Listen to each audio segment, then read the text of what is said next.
Categories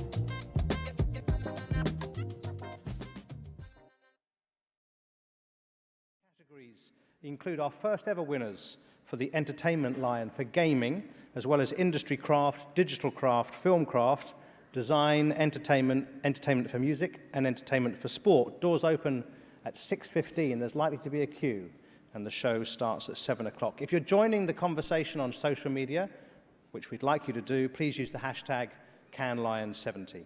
Now, this next talk is here to answer the question on everyone's minds: what does the development of AI mean for the creative industries? Well, for some of the answers at least, let's give now a very warm welcome to the co-chairman and partner at Goodby Silverstein & Partners, Jeff Goodby.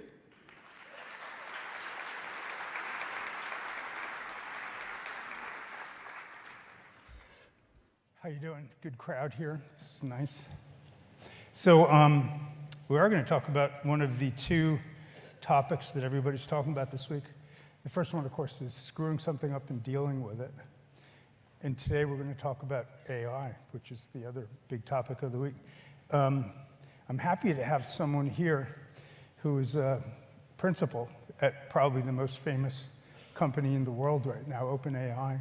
And the topics are endless to talk about, as you can imagine. We first met OpenAI doing a project for the DALL-E Museum, which was kind of a thing where we used DALL-E 2, I believe, to create imagery around dreams. So you put like a 350 character dream that you had or would like to have into the DALL-E, and it would paint your dream. A famous painter selected for the day would paint your dream in front of you. And then, and this is probably the most interesting part, each half hour we would take the last 6 dreams and stitch them together into a tapestry of dreams so that you saw your own dream as kind of a collective dream of America or whoever went to the museum in the last half hour, which was really amazing, still part of the permanent collection there. And that's how I met all these people. And they are indeed, you know, one of the most, if not the most innovative company in the world right now. ChatGPT, of course, is something that a lot of you have used. And, you know, new versions of it are coming out every minute. And things are changing so quickly in AI that you can expect a GPT-17 or something next week. But things are changing really quickly. And we've used it for a lot of stuff. One of the things that I thought back on was using an early version of Chat for a presentation, soft drink presentation that we did, which produced a headline that no human would ever write, which was, it's what they drink on the sun. So you'd never write that headline. And I thought, this shit's gonna be good. But it still took me to read the headlines and pick that headline out, which I think tells you something about where things are going, because there were plenty of headlines that said, you know, it's what they drink in Mexico. And you had to go, no, that's not as good as the sun. So I got to pick the sun out of that. But I'm happy to say that we have today here the COO of OpenAI, Brad Lightcap, who goes, if you think you're busy, I was talking to him last night, you're not busy compared to him. The company is making hay while the sun shines, for sure, and talking to everyone and anyone, and you know why, because this stuff is just so glowingly creative and so wonderful. And Brad will be interviewed today by the Chief Creative Officer of our company, Margaret Johnson. So all questions that you have about AI and any doubts that you have about it will be cleared up in the next half hour.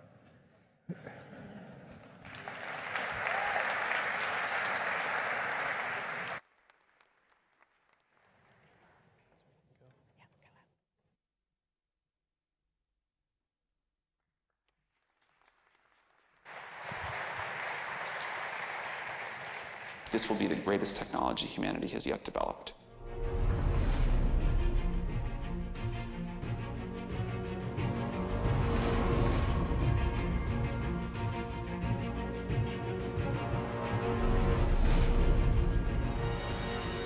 ChatGPT. Maybe you've heard of it. If you haven't, then get ready, because this promises to be the viral sensation that could completely reset how we do things. Essays, philosophical questions, even therapy. ChatGPT is a computer program that will write whatever you want quickly and convincingly, and with better grammar than a grade school teacher. With the technologies that we have today, we see them as tools, so an extension of our creativity or our writing abilities. DALL-E, for instance, doesn't just create an image from text. You know, you've also gotten it to the point now where, as a company, you've designed it so that it can imagine what an image would be. So, for instance, there's that famous image, you know, it's the girl with the pearl earring. And then DALL-E can expand that. Everything you're seeing there never existed.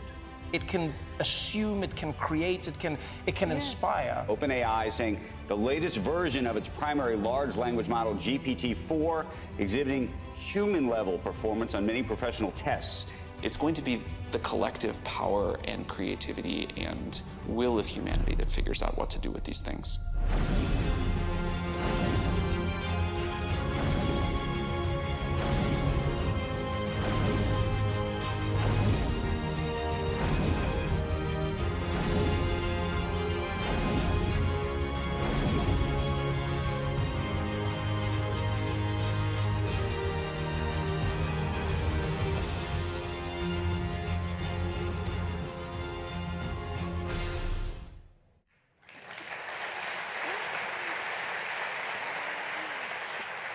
All right, so Brad, you are the Chief Operating Officer at the hottest company that everyone is talking about. Tell us a little bit about your position and what your focus is.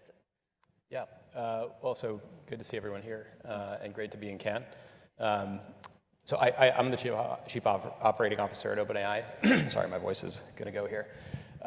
My job really is to kind of fulfill kind of the second part of our mission. So we're at a company that builds what we call artificial general intelligence, which is an advanced form of AI that's capable of doing most of the things that we as humans are able to do.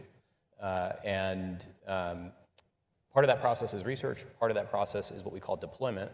And I oversee kind of the process of bringing the technology to life and building tools on top of the technology that people can use to enhance their productivity, create new things, and ultimately bring more value to the world. Well, Jeff alluded to this at the beginning, but it sounds like you've been super busy. You've been on a global tour. Can you just tell us where you've been? Yeah, so, well, Sam Altman is our COO, CEO. I'm our COO, but I joined about his world tour about 2 weeks ago. He had been on the road 3 weeks prior to that. So he is now back in San Francisco, but we really kind of wanted to get out of San Francisco and just kind of experience talk to people, see the experiences they were having with the technology, understand from a policy perspective, from a social perspective, from a business perspective, what our users were concerned about, what they wanted to hear from us, their perspectives on how to use the technology, and also the perspectives on how to make the technology more local. I think that's something that, you know, sitting in San Francisco building the technology is hard to do. Is just understand, like, what does it mean to deploy this technology in India, deploy this technology in Korea, deploy this technology in Africa and South America. Can you talk a little bit more about that? Because it's just like culturally, like how are different places embracing AI, or even better yet, like not embracing AI? Would be interesting, I think, for everybody. Sure. Well, so it was really eye-opening. I would say the appetite globally for the technology really stunned us. We talked to governments, we talked to entrepreneurs, we talked to community leaders, we talked to artists, creatives, in basically every market that we visited, every country we visited. And I think what we heard is this technology is going to be important. It's going to impact how we live in all these places. And one of the things that really matters to us is how is our culture, our history, our language represented in the technology. And one of the nice things about the technology is it's this very iterative technology. And so it's not like we develop a final form of it and that's the kind of be-all, end-all of it. Is we're constantly trying to improve it. And eventually we'll have the technology be improved and iterated on at a very high rate. And so our ability to incorporate language and culture and history and make the technology feel very authentic and local and understand the values of people across the world is something we not only can do technically, but want to do technically. And globally, since not everyone has access to the same technology, how do you make sure that everyone's voices are a part of it all? Yeah. So we think a lot about kind of what democratic systems look like for the technology. So we have a really kind of big and very broad thinking and broad-ranging policy effort that spans not only kind of capital P policy for what it means to regulate the technology, but also policy in terms of what does it mean to actually think about governance of the technology, think about how we incorporate perspective and diverse input and diverse set of values into the technology and the creation of the technology. Part of what I'm doing here actually is, I guess, a small form of that is taking input from this community and trying to understand what types of tools you want to see us build, where we want to take the technology. But you can take that same perspective to any culture, any region, any market, any industry. And so just trying to understand how best to approach this is very top of mind for us. Gotcha. All right, let's talk about advertising for a second, and I think this is the elephant in the room. Is AI going to steal my job? I don't think AI will steal your job. I'm actually asking because there was an article in Ad Age on Friday. It was a Forrester report. It said 33,000 advertising jobs are going to disappear by 2030. Well, I never know if those reports are exactly right, but I hope not. I come from a finance background. Many people write reports. I'm not sure that most of them are right, but I will say this, which is, so I think the technology will change the nature of work. And I think any new technology, that's going to be the case. You know, we invented the PC. It changed how we create. It changed how we do work. In this industry specifically, I mean, we invented, CGI. We invented better forms of animation. We invented better forms of remixing sound and remixing video. And these are all tools that became critical to this industry. I don't think anyone here would ask that those tools be taken away from their toolbox. And I think AI will just be another tool along that line. We'll have to adapt our workflow to use it. And there may be things that we spend our time on today that we don't spend as much time on in the future. But that being said, I will make you a bet. We'll see if I can come back here in 5 years that this industry will be busier than ever in 5 years, that you will be busier than ever in 5 years. And the reason I think that is because the ability that this technology has to enhance people's ability to create, to explore ideas, to start either with a blank slate and explore the kind of limits of their imagination, or to take something that is a polished idea but explore ways to improve that idea and to take it any number of directions and shortening that time to value, I think, will lead to this creative explosion. You're talking a lot about tools, so can we just level set for a second and just make sure everybody in the audience understands exactly what ChatGPT and DALL-E are, just the 101.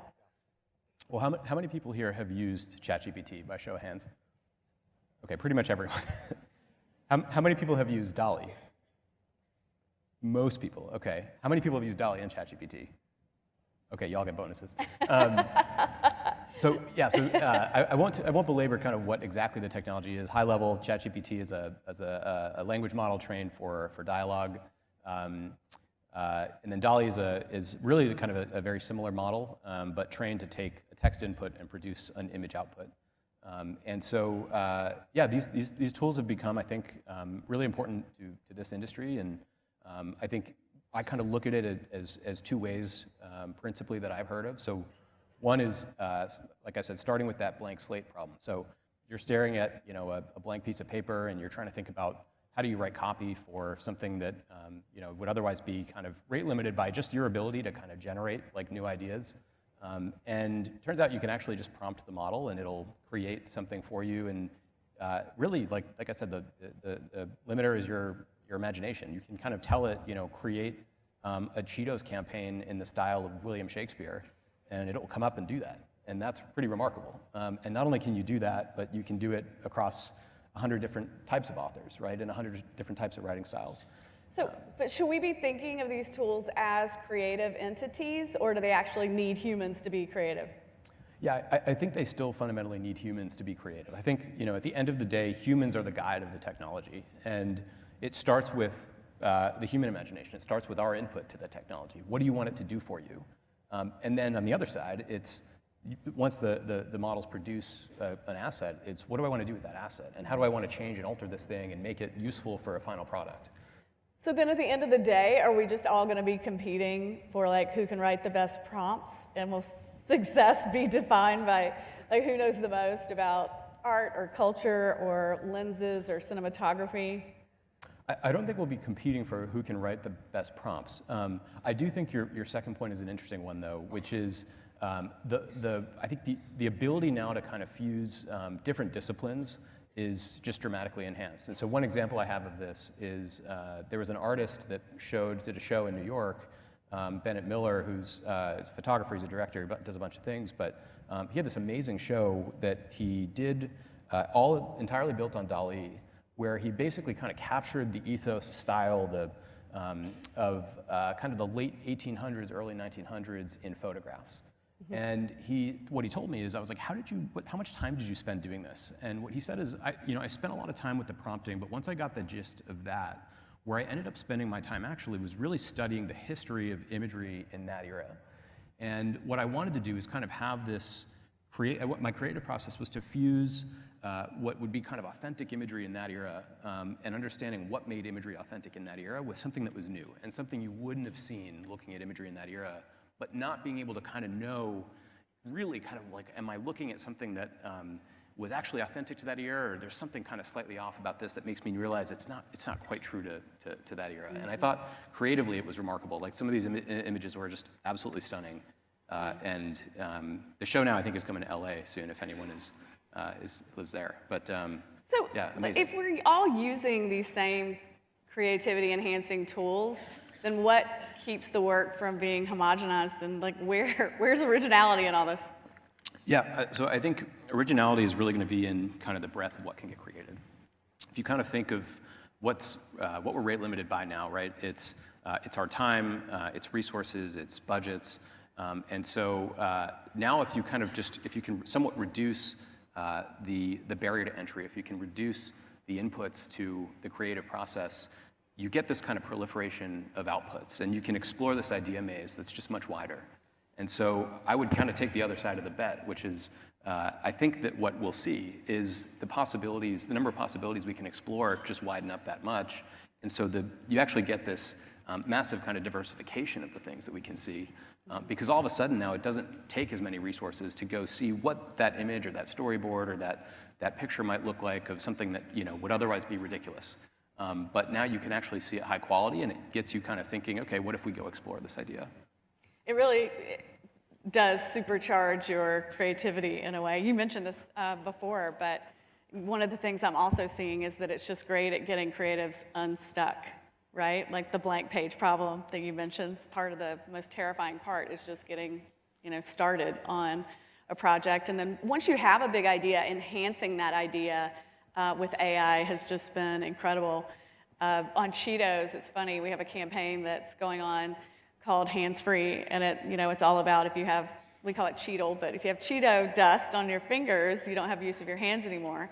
And there was a team that had a really funny idea about this guy who could only use his elbows because his hands were obviously not free.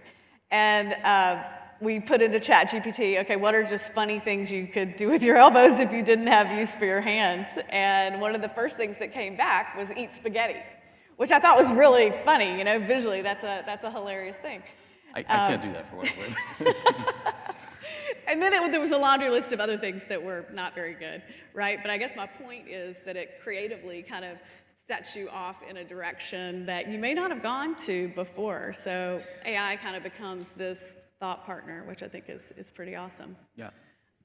In the world of storyboards too, I feel like every art director is thanking the AI gods because they used to spend so much time photoshopping and comping and searching for the perfect imagery to bring an idea to life. And now, in minutes, you can get a full storyboard that's really tailored to the script. Like, it really brings to life that idea in a way that clients can imagine what it's really going to be like, so it makes ideas easier to sell, I find. Yeah, and I'll keep coming back to that idea of I think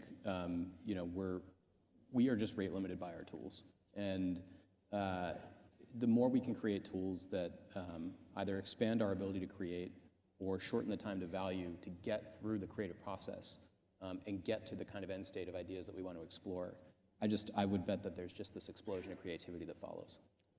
Well, you and I did a project recently. Jeff mentioned it up front. It's called the Dream Tapestry, and we brought people's dreams to life using DALL-E. So we have a video. Maybe we share that, and we can talk a little bit more. Sure. The Dream Tapestry is an experience of the DALL-E Museum that lets people create a representation of their dreams. To be able to do that, we brought OpenAI's DALL-E to the DALL-E Museum. A visitor describes a personal dream. Then, the AI combines 6 personal dreams together to create one big collective dream, exhibited on a 12-foot-tall interactive screen. To generate each dream, the AI uses a combination of art styles featured in the Shape of Dreams exhibit. The Dream Tapestry is the first DALL-E-enabled exhibit in a museum, and we're so excited about it because it's going to be a debut of how DALL-E can enhance all types of people's creativity.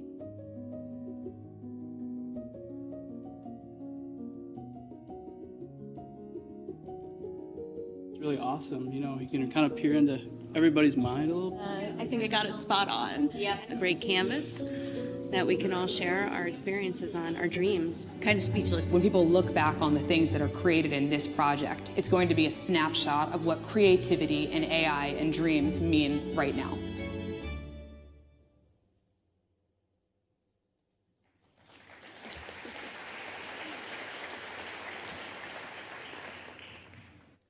Yeah, that one was really special to us. I think it was, for us at least, like the first very public and very visceral representation of kind of what I was describing, to just let people explore like the limits of their imagination. I think, you know, everyone has dreams, everyone tries to recount those dreams as best they can, but to give people a tool to have a visual representation of those dreams is like kind of cool, I think. And so I think also just it kind of had a broader audience interacting with AI that maybe typically would be intimidated or wouldn't be exposed to it, right? Yeah, and I think it gets at just like how everyone is kind of creative. And, you know, dreams are one vector for creativity, but turns out actually if you give people the right tools, they can explore that. Okay, well, let's zoom out a little bit. Like, let's talk about the future and like, what are you excited about? What's coming? I think we would all be curious. Is there an evolution of DALL-E, or is there an evolution of ChatGPT or plugins? Like, what's coming that's exciting? Yeah. So I think you know, we're obviously going to continue to push on trying to make the models better. I think we're going to try and continue to push on diversifying the input that we take to train the models. That can be diversifying the data, diversifying in different languages. You know, localization of content, for example, is one thing that we hear often as people use these models to help make the content more local. And hopefully we can also make them cheaper while making them higher quality. That's typically the way it goes. But yeah, I think longer term, I think what I'm excited about is people will I think use these tools to create these really personal experiences. And I think that was like one thing that resonated for us a lot on the trip was a high level of excitement in across the world for people to feel like the things that get created, that they see every day, the systems that they engage with, the applications, the products, the services that they love become more personal, right? I can have a conversation now with a brand. That's a weird thing, but people have opinions and they want to kind of tell you their opinions, and when they love a product, they want to tell you about it. And I think that all becomes very possible here. That's awesome. Well, one of the concerns that I'm hearing about the future is whether people will know if something is created by AI or created by a human. Are there any plans to watermark, or, you know, sometimes in social you'll see hashtag ads so people know exactly, you know, what they're watching if it is advertising? Yeah, so I think kind of both things will emerge. So one is we'll push on ways to try and make the technology identifiable in its outputs. And so we've done some of that work in text. Images is actually a slightly easier problem, and so we're not too worried there. I think it's going to be easier to watermark images technically. But I think also society will just kind of have to develop those antibodies. I think those things are hard to predict also. I think if you went back however many years and said that there'd be this system where people can post images, and some of those images might be paid and promoted products, and people would be putting a little hashtag with the word ad next to it, and anyone could do that was getting paid to promote an image, I think people would say, okay, that sounds strange. But it's something now that's normal. And so we'll find those systems, we'll find the right ways socially and culturally to adapt. And OpenAI is obviously, we try and be as thoughtful as we can about that. All right, really big picture now. We've talked about the future of AI and creativity. Let's talk about the future of AI and humanity. And there's a real debate going on, right? There's some people saying that AI is going to destroy the world. And then there are really smart people like Mark Andreessen saying, no, AI may in fact be the only thing that can save the world. So how do you see the two coexisting in the future? Yeah, well, I don't think those ideas are necessarily antagonistic. I think the systems will get more powerful over time.